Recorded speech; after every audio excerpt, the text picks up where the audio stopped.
XR650L is gone. It was a good bike. I just wasn't having very much fun on it just because the suspension is very outdated and the bike was very heavy. So I traded it for what you see here. This is a 2008 Suzuki DRZ 400 SM. This is a factory supermoto. It's got some nice little things on it. I've got Renthal fat bars. These are Acerbis Supermoto hand guards. I just put on Pro Taper Rockstar grips and grip donuts.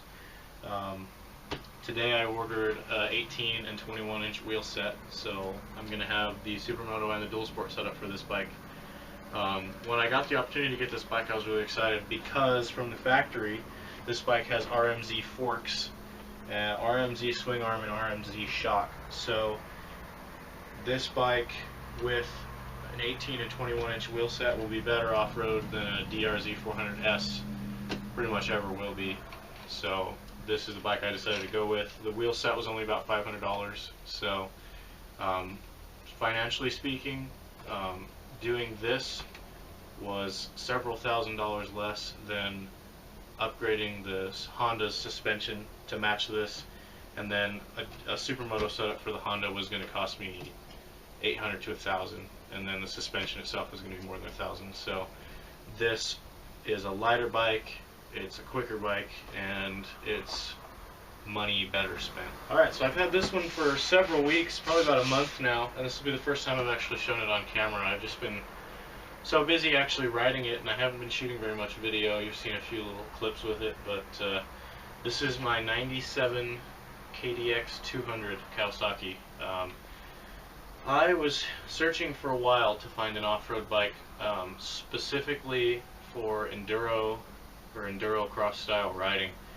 My brother and my dad both have YZ250 two-strokes, and those are a lot of fun, and they're nice and light and they handle really well, but it's really hard to predict when it's going to hit the power band. And like my little brother learned the other day, if you hit the power band while you're trying to jump like an enduro cross style jump, the bike's going to get out from underneath you. So the really nice thing about this bike is low gearing, 6 speeds, and a power band that's very manageable from having a heavy flywheel. So it rides like a 200-pound 400cc 4-stroke. It's really nice. Since I got it, I've changed out to some Tusk CR high bend bars, some Scott's grips, Tusk bark busters. I've got the Rockstar pad off my XR650 on here. Gave it a new chain and sprockets, new air filter, and gave it an oil change, new tires, and I'm just riding the heck out of it. I'm probably going to be done with this tire in about a month because I'm riding it so much.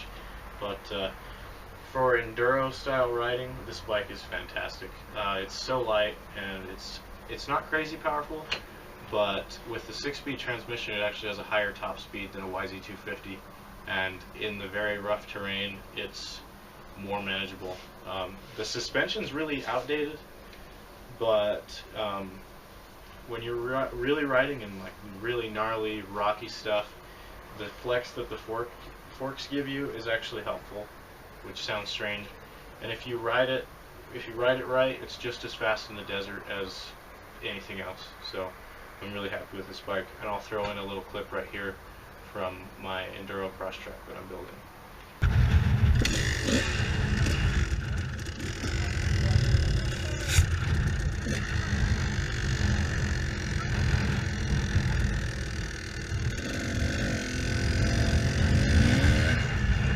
Alright, here goes a sample of our mini enduro cross track.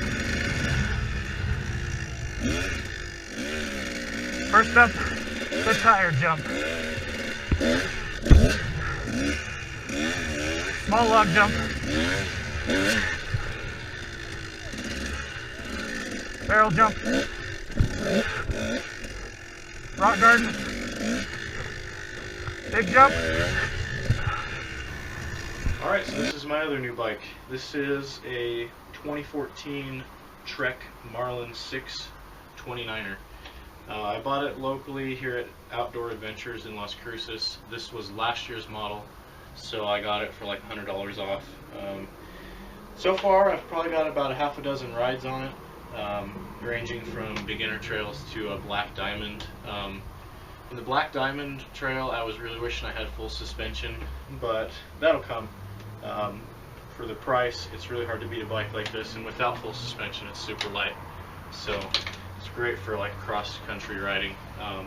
The 29-inch wheels, from years of riding 26-inch wheels, there is a noticeable difference. I wasn't sure at first if I was going to really feel a difference, but I'm glad I spent the extra money and got the 29-inch wheels and the disc brakes, because it's night and day rolling over obstacles, and just when I'm going through like a fast downhill section, it'll just hop right over things instead of really jarring me around. This has a lockout fork, so you can either have your fork flexing or you can lock it out and it goes stiff, which is nice if you're just going to be riding a flat section where you want to get all of your power to the ground. So that's a neat feature. I changed out the pedals here. Let's see if you can see it on camera. These are Wellgo pedals. They have small steel studs coming out of the aluminum, because I'm riding in a pair of 510 downhill freestyle shoes, because I don't like clips. I like to be able to put a foot down if I need it. So the downhill freestyle shoes really stick on those pegs, and they give you really good support, but then if you need to throw a foot off, save yourself from crashing, it comes right off the pedal. So been really happy with this. You've seen it on camera once already. I'll try to make more videos. My original GoPro mount I wasn't very happy with. I might just try a chest mount, but there'll be more videos.